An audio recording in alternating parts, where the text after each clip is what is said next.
En esta segunda parte nosotros vamos a hacer referencia a los aportes de Durkheim en torno a el planteo de la sociología como una ciencia autónoma, definiendo el objeto de estudio y el método adecuado para esta disciplina, aportes que Durkheim desarrolla en su obra Las reglas del método sociológico. En esta obra, Durkheim tiene como objetivo diferenciarse por un lado, de las tendencias metafísicas de sus antecesores, fundamentalmente de Augusto Comte, autor que, como habíamos mencionado en una de las primeras clases, en una obra de 1850 afirmaba que la sociología se había convertido en una religión universal de la sociedad, y que él mismo era el sumo sacerdote de esta religión que era la sociolatría. En esta obra, que se llamaba Catecismo Positivista, tenía como subtítulo Exposición sumaria de la religión universal, y allí Comte planteaba que intentaba suministrar una base sistemática a la activa propagación del positivismo, llevando la religión nueva hacia su verdadero medio social, el mundo proletario y el mundo femenino. Intentando evitar estas tendencias, Durkheim ve en las ciencias naturales un resguardo al que se aferra, y para eso plantea la necesidad de establecer en la sociología el mismo método que ha permitido el desarrollo científico de la física, por ejemplo, de la mecánica, de la química, de las ciencias naturales, y eso le va a dar cierta característica a la sociología de ciencia fáctica, de ciencia experimental, escapando por un lado a la historia o a la filosofía de la historia comtiana. Y por otro lado, Durkheim intenta diferenciarse de lo que él denomina el reduccionismo psicológico, que plantea el estudio de los fenómenos sociales encontrando en estos causas de carácter individual. Durkheim está en contra de este reduccionismo psicológico y va a afirmar que existen una serie de fenómenos que son puramente sociales, que no pueden ser reducidos a fenómenos individuales, y esos fenómenos son los que va a estudiar la sociología. A estos fenómenos Durkheim los llama hechos sociales.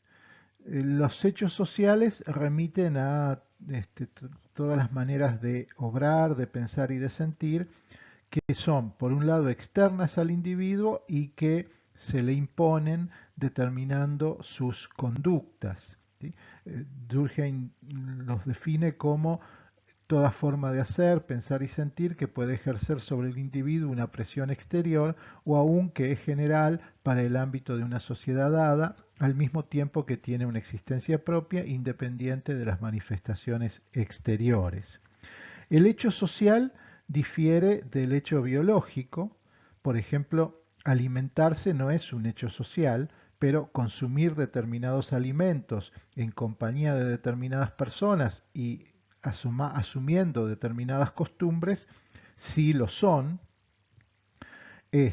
Los hechos sociales son distintos a los hechos psicológicos, en tanto son externos al individuo y pertenecen, por lo tanto, a la sociedad. Plantea Durkheim estas tres características de los hechos sociales: la exterioridad, marcada fundamentalmente por la anterioridad histórica de las reglas sociales.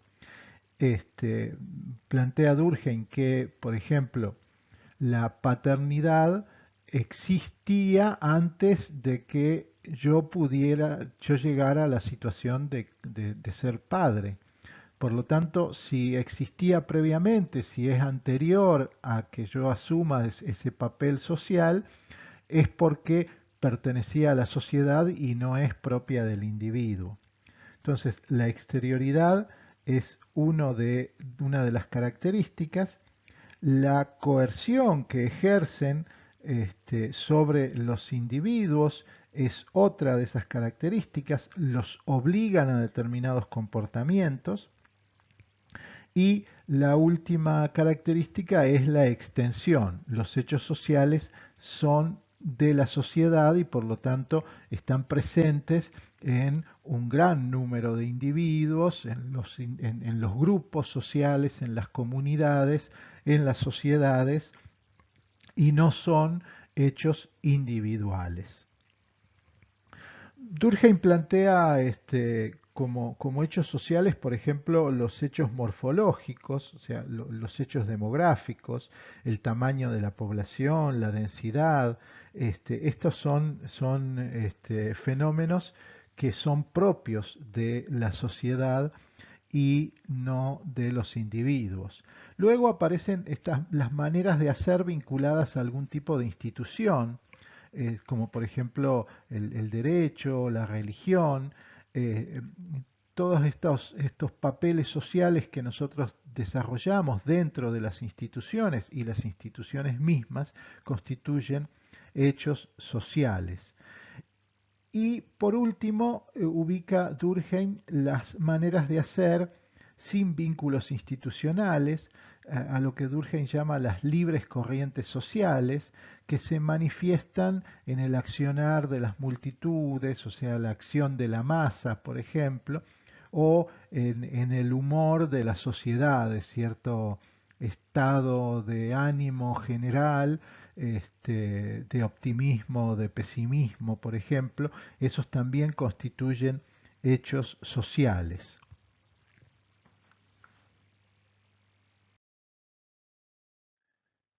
¿Cómo deben ser analizados los hechos sociales? Bueno, del mismo modo que como las ciencias naturales analizan a sus objetos, o sea, como si fueran cosas. ¿Qué significa esto? Que el científico social debe situarse fuera del fenómeno a estudiar, debe descartar toda noción previa sobre ese fenómeno, o sea, debe descartar todo aquel pensamiento de sentido común o todo conocimiento espontáneo, en donde el saber se confunde con sentimientos, por ejemplo, con valoraciones, y tratar de analizar el fenómeno de acuerdo a sus manifestaciones exteriores, colectivas y no individuales. ¿Sí? O sea, estudiar los hechos sociales desde el exterior y a partir de la observación del fenómeno, igual que como eh, plantea, por ejemplo, las ciencias naturales, el análisis de su objeto de estudio. ¿Por qué hace referencia a los hechos sociales que deben ser analizados como si fueran cosas? Bueno, porque para Durkheim la cosa es lo opuesto a la idea. Esta regla nos dice que es necesario descartar todas las ideas previas, las representaciones que el investigador tiene sobre el fenómeno. La cosa tiene en ese sentido la ventaja de no ser naturalmente penetrable por la inteligencia y por lo tanto es necesario abordarla desde la observación y la experimentación, nunca desde la comprensión del fenómeno. Esta primera regla del método sociológico tiene tres corolarios que nos hablan de la necesidad de descartar sistemáticamente todas las nociones previas, o sea, acercarnos a la observación sin ninguna idea preconcebida sobre el fenómeno, definir el fenómeno a estudiar por sus características exteriores, la descripción como primera aproximación al fenómeno, y considerarlos desde el plano que se presentan aislados de sus manifestaciones individuales. No analizar un caso particular del fenómeno, sino códigos, normas, en donde ese fenómeno aparece objetivado.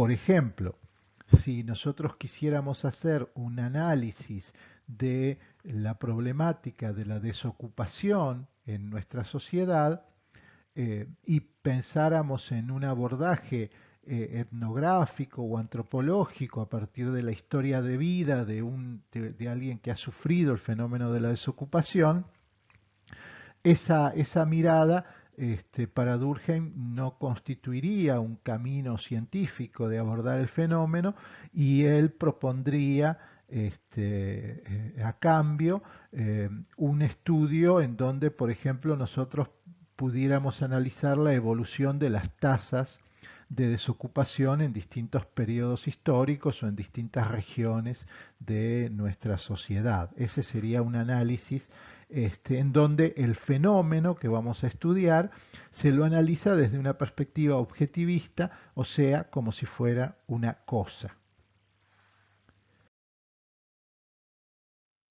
La cuarta de las reglas del método sociológico es la otra regla que nosotros mencionamos, y es de fundamental importancia en tanto refiere a el método de la sociología.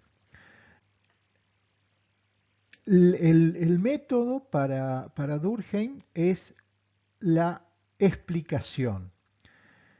Aquí es necesario realizar varias distinciones. En primer término, Durkheim rechaza las posturas de Comte y de Spencer que pretenden explicar determinando el fin de un fenómeno social. Dice Durkheim, la mayoría de los sociólogos creen que dieron cuenta de un fenómeno una vez que hicieron ver para qué sirve y qué papel cumple. Para Durkheim, antes de determinar el fin, es necesario determinar la causa que genera un fenómeno.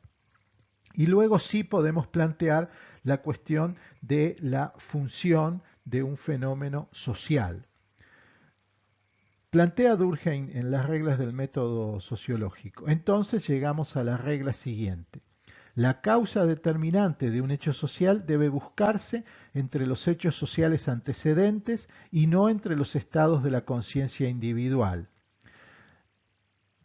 Por otra parte, se concibe fácilmente que todo lo que precede se aplica a la determinación de la función, así como a la determinación de la causa. La función de un hecho social no puede ser más que social, es decir, que consiste en la producción de efectos socialmente útiles. Sin duda puede ocurrir y sucede en realidad que de rechazo sirva también al individuo, pero este resultado feliz no es su razón de ser inmediata. Por tanto, podemos completar la proposición anterior diciendo, la función de un hecho social debe buscarse siempre en la relación que tiene con algún fin social. Por lo tanto, un hecho social se explica por medio de otro hecho social, y la determinación en última instancia del fin, de la función del hecho social, también está vinculado a un fin social. Una segunda especificación eh, eh, que está presente en esta regla del método es esta cuestión de que las causas no pueden ser individuales. Para Durkheim ningún fenómeno social puede ser explicado por causas individuales, y solo causas sociales pueden generarlo. Por ejemplo, cuando Durkheim intenta analizar el paso de un tipo de solidaridad a otro, ubica el fenómeno de la división del trabajo como la fuente última del surgimiento de la solidaridad orgánica. O sea que la causa de la solidaridad orgánica está dada en la división del trabajo. Tanto la división del trabajo como la solidaridad son hechos sociales.